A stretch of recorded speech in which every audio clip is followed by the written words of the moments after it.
It was a cold evening in December 1862.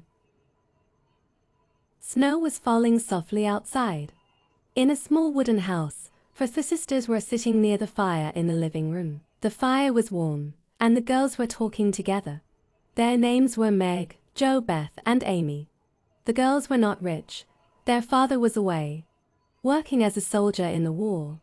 Their mother, Mrs. March, was at home with them. Life was not easy for the family. They had little money, but they always tried to stay cheerful and kind. Meg was the eldest sister. She was gentle and responsible. Jo was the second sister. She was strong, brave, and full of ideas. Jo loved reading and writing. She dreamed of becoming a famous writer one day. Beth was quiet and shy. She loved music and playing the piano. Amy was the youngest. She liked drawing and painting.